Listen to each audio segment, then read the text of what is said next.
Sabi natin na labis na napinsala ni Bagyong Rolly ay ang water system ng mga probinsya na labis na tinamaan ito. Kumusta na kaya ang aksyon ng gobyerno upang mapanumbalik ang supply ng tubig sa mga lugar na labis na apektuhan ng Bagyong Rolly? Makakausap po natin ngayong umaga ang Administrator ng Local Water Utilities Administration, si Ginoong Jessie Lapos. Magandang umaga po, Admin. Magandang umaga, Yusek.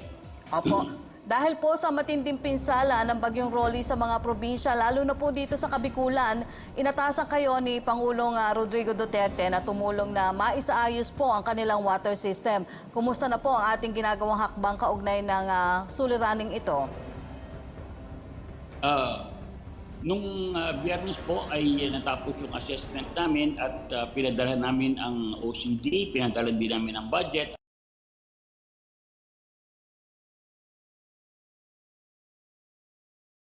Dahil din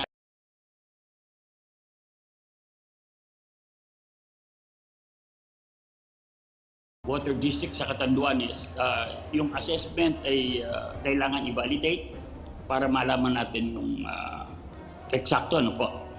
Kaninang umaga, nakontak na po yung mga ibang water district sa Catanduanes. Ang Catanduanes po ay yung Virac po ang tinamaan ng mas malaki. Meron po siyang approximately 8,000 household na napinsala at sa ngayon po hindi lahat nakakakuha ng tubig. Napag-alaman din po natin na hindi naman lahat nasira yung kanilang mga deep wells. Merong dalawang umaandar pero kailangan pa rin nila ng tulong para makakuha ng tubig para sa mga kababayan. Bukas po tutulak yung team ng LUA. Una-una po, nandun yung meron kaming water treatment plant na mobile para i-treat yung mga tubig na pwede na gawing inumin ng mga tao. Ito po ay may kapasidad na 90,000 liters per day at tutulak po ito bukas, siguro mga by Wednesday nandun na po at maghahanap ng tubig para doon na i-posisyon at makakuha ng tubig yung ating mga kababayan.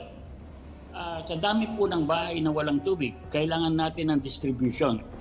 Ang water district po ng Virac ay meron isang maliit na water tanker na 4 cubic meter, 4,000 liters lang.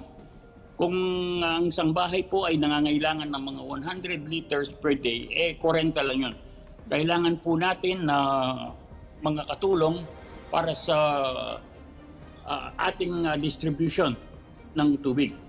So ito po ay ating palalakarin bukas at kasama po nito ay yung mga magbabalidate ng nasira at meron po tayong team ng maghahanap ng tubig, underground water. Dala po nila yung ating mga kagamitan, mga georesistivity na kailangan palitan natin yung mga nasirang deep wells. So ito po ay lahat-lahat sila lalakad bukas. Opo. Admin, alam po natin na napakahalaga po ng tubig dito sa ating mga kababayan dyan sa Kabikulan. Pero kayo po ba ay may inilatag ding timeline o hanggang kailan po mag-iintay itong mga tao na ito sa gagawin pong rehabilitasyon ng luwa? Ito po ba pwede natin sabihin gagawin ninyo sa loob ng 1 linggo? Kasi sinabi po ng ating Pangulo na kailangan po agad na makumpuni po itong mga nasira o naapektuhan ng Bagyong Rolly. Ang tubig po kasi ay kakaiba. Hindi po katulad ito ng kuryente na pag bumagsak ang poste, magtatayo ka lang at maglalagay ka ng kable.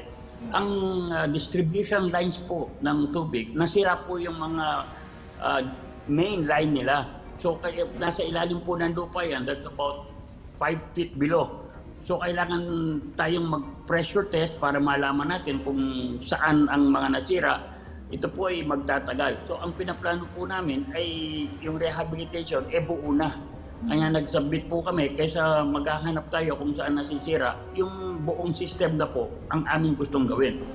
Kaya hindi po ito magagawa ng madaling panahon kasi yung distribution lines po, maghuhukay pa tayo lahat, maghahanap pa tayo ng tubig.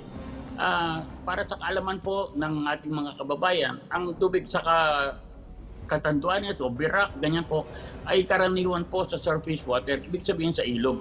Pag tag-araw po, wala pong laman na nawawala ng tubig yung ilog. So karamihan sa kanila ay nasa deep well. Kung deep well naman po ay kailangan natin may recharging source no po, na mayroong kang dam na gano'n na yung tubig ay stagnant para bumabagsak sa ilalim to recharge yung ating nakukuhang tubig. Ang tubig po doon ay yung iba ay may kulay, yung pa may amoy. So kailangan din po natin i-treat. Hindi kasi ordinaryo po ang pagbibigay ng malinis sa tubig sa ating mga kababayan. Lalo na yung mga waterborne diseases ay napakalaki po. So maingat po tayo dyan. Kanya nga po nagdala tayo ng water treatment plant para madagdagan yung kanilang water source habang ginagawa natin. Inaantay po natin yung approval ng OCD dun sa pinadala nating cost para makapag-umpisa na tayo. Wala po kasing fund ang LUWA, yung Quick Reaction Fund para sa ganito. At saka buong sistema po ito, ang nawalan daw ng tubig ay no less than mga 4,000 household. So marami po ito ang nawalan. Opo. Admin, so ano po yung mga lugar na kailangan i-undergo sa rehabilitasyon ng kanilang pumping station at transmission lines? At gaano po magiging katagal maisaayos ito? Katulad nga po ng sinabi ninyo, mukhang marami po o malaking hamon po para sa luwa yung isasagawang rehabilitasyon. Ano-ano po itong mga hamon na kinakaharap ninyo? Well, unang-una po, kailangan ma-survey natin anong mga linya ang mga nasira bago natin magawa yung mga actual. No po. Pangalawa, kailangan malaman natin yung kanilang water source ngayon ay kung po pwede pa. Kung hindi po, ay maghahanap tayo, magdi-drill tayo para mapalitan yung kanilang water source. Ito po ay medyo matagal-tagal na gawain, lalo-lalo na kung hindi sapat yung mga makikita natin tubig na kapalit ng mga nasira nila. Opo. Maraming salamat po sa inyong pagpapaunlak sa aming programa, Administrator Jessie Lapus ng Local Water Utilities Administrator. Salamat po. Maraming salamat, Rocky.